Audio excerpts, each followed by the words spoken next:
Today marks 1 year since 2 gamers were killed and 10 others were injured in a mass shooting at the Jacksonville Landing. Newly released evidence gives a detailed look into the shooting and the investigation afterward.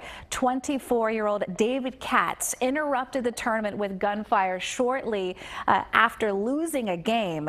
But an Action News Jax investigation reveals a possible new motive for the killer. Action News Jax investigator Ben Becker, he joins us live from the landing. And Ben, you and our investigative team, you dug through hundreds of pages of documents to learn more about the shooting that rocked the city.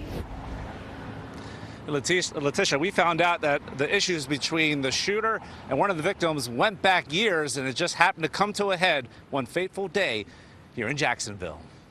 Police say 24-year-old David Katz was responsible for killing 2 people and injuring 10 others in a shooting at a video game tournament at the Chicago Pizza Game Room last August. I think we really have a problem with young people finding meaning and purpose and fit in their lives in their 20s. Dr. Lynn Waddleton is a clinical psychologist. Action News Jax went through hundreds of new documents that reveal a strained relationship between Katz and one of the 2 gamers he killed, 22-year-old Elijah Clayton. According to investigators, one gamer, quote, stated Katz did not shoot Clayton because he lost a game at a Madden tournament, but instead he believed Clayton was specifically targeted because he, Clayton, continually picked on Katz, who was socially awkward. Clayton was shot 3 times in his right eye and once in his forehead. Where people replay and rebuild and magnify the insults and injuries that they've experienced without taking any personal responsibility for that.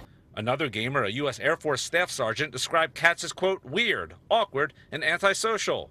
He also told investigators that 4 years ago, Clayton purchased a gaming book written by Katz and released the contents for public view without others having to pay for the book themselves. Pay attention in our families and communities to the people who are not fitting in and try to help them find meaning and position in our world. In another incident 2 years ago, the report says Katz and other gamers called a taxi to leave a tournament, but before Katz entered, Clayton slammed the taxi door closed and the taxi departed without Katz.